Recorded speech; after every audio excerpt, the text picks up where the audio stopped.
দূরে এক জঙ্গলে এক সময় এক সিংহ বাস করত। তার গায়ে ছিল অনেক শক্তি, তাই অন্য পশুরা তাকে খুব ভয় পেয়ে চলত। একদিন দুপুরে খাওয়ার পর সিংহটি একটি গাছের নিচে শুয়ে বিশ্রাম নিচ্ছিল। এমন সময় একটা ছোট্ট ইঁদুর খেলার ছলে বুঝতে না পেরে সিংহের গায়ের উপরে উঠে পড়ে, আর এতেই সিংহের ঘুম ভেঙে যায়। তার এই অসময়ে ঘুম ভাঙার কারণে সে খুব রেগে যায়। সে দেখে তার সামনে একটা ছোট্ট ইঁদুর দাঁড়িয়ে আছে। সিংহটি রেগে ইঁদুরকে বলে, তোর এত বড় সাহস যে তুই অসময়ে আমার ঘুমের ব্যাঘাত ঘটালি? আজ তোকে আমি খেয়েই ফেলব, এটাই তোর শাস্তি। এই বলে সিংহটি ইঁদুরটিকে মারার উপক্রম হয়। পরিস্থিতি বুঝতে পেরে ইঁদুরটি কাতর স্বরে কেঁদে ওঠে আর নিজের প্রাণ ভিক্ষা চায়, আর বলে, মহারাজ, আমায় মারবেন না, দয়া করে একটিবার আমার কথা শুনুন। আমি বুঝতে পারিনি যে আপনি এখানে শুয়ে বিশ্রাম নিচ্ছেন। আগে জানলে আমি কখনোই এদিকে আসতাম না। আমি একটি ছোট্ট জীব মাত্র। আমায় হত্যা করা কি আপনার শোভা পায়? আর আমায় খেয়ে আপনার পেটও ভরবে না। তাই দয়া করে আমার প্রাণে মারবেন না।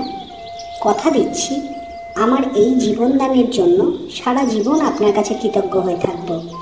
আর যদি কখনো সুযোগ পাই, আপনার সাহায্য করব। ইঁদুরের এই কথা শুনে সিংহ ভাবল, ঠিকই তো, এই ছোট্ট প্রাণীকে হত্যা করা কি তার শোভা পায়? সে কিনা বনের রাজা। সবাই যদি জানতে পারে তাহলে সবাই তাকে ধিক্কার করবে। এই ভেবে সিংহ হাসিতে ফেটে পড়ল আর বলল, কি বললি তুই? তুই কিনা করবি আমাকে সাহায্য? তুই হলি বনের এক ছোট্ট প্রাণী, আর আমি হলাম এই বনের রাজা। তুই কিনা করবি আমাকে সাহায্য? হা হা হা হা হা হা। যা যা, আজকের মতো তোকে আমি ছেড়ে দিলাম, কিন্তু দ্বিতীয় দিন যদি এরকম ভুল করিস তাহলে কিন্তু তোর আর রক্ষা থাকবে না। এই শুনে ইঁদুর খুব খুশি হলো আর সেখান থেকে দৌড়ে পালিয়ে দূরে চলে গেল। সিংহ আবার নিজের জায়গায় ফিরে শুয়ে বিশ্রাম নিতে লাগলো। এই ঘটনার বেশ কিছুদিন পর সিংহ জঙ্গলের ভিতর ঘুরে বেড়াচ্ছিল, আর হঠাৎ শিকারীদের পাতা ফাঁদে সে আটকা পড়ে যায়। অনেক চেষ্টার পরেও সে নিজেকে সেই ফাঁদ থেকে মুক্ত করতে পারে না।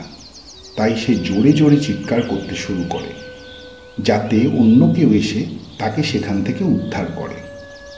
এই সময় সেই ছোট্ট ইঁদুরটি সেখান থেকে যাচ্ছিল। সিংহের আওয়াজ শুনে সে সেখানে উপস্থিত হয় আর দেখে সিংহটি ফাঁদে আটকা পড়ে আছে। তাকে দেখে সিংহ বলে, আমায় এখান থেকে উদ্ধার করো দয়া করে। কাউকে ডেকে আনো যে আমায় এই ফাঁদ থেকে মুক্ত করতে পারবে। সিংহের কথা শুনে ইঁদুরটি বলল, মহারাজ, আপনি চিন্তা করবেন না। আমি আপনাকে এই ফাঁদ থেকে এক্ষুনি মুক্ত করে দেব। ইঁদুরের কথা শুনে সিংহ খুশি হলো আর তাকে ধন্যবাদ জানালো। সেই শুনে ইঁদুরটি সিংহকে বলল, মহারাজ মনে হয় আমাকে চিনতে পারেননি। আমি হলাম সেই ইঁদুর যে একদিন খেলার ছলে আপনার ঘুম ভাঙিয়ে দিয়েছিলাম। সেদিন আপনি আমার প্রাণ দান করেছিলেন, আর আমি আপনাকে কথা দিয়েছিলাম সুযোগ পেলে আমি আপনাকে সাহায্য করব। এই বলে ইঁদুর দৌড়ে জঙ্গলের মধ্যে চলে গেল, আর কিছুক্ষণের মধ্যে আরও কয়েকজন ইঁদুর বন্ধুদের সঙ্গে নিয়ে এলো। সব ইঁদুর মিলে মুহূর্তের মধ্যে সিংহকে সেই ফাঁদ থেকে মুক্ত করে দিল। তারপর সবাই মিলে সেখান থেকে চলে গেল। সেদিন সিংহ বুঝতে পারল, শুধু শক্তি দিয়ে সব সমস্যার সমাধান করা যায় না। এই পৃথিবীতে ঈশ্বর প্রত্যেক প্রাণীকে কিছু না কিছু দক্ষতা দিয়েছেন, তাই কখনো কাউকে অবহেলা করা উচিত নয়।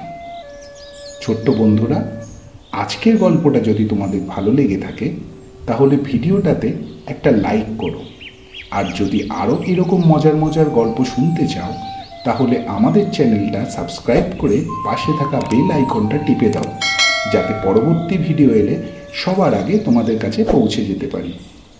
আজ তবে আসি, দেখা হচ্ছে পরবর্তী ভিডিওতে। ভালো থেকো, আনন্দে থেকো।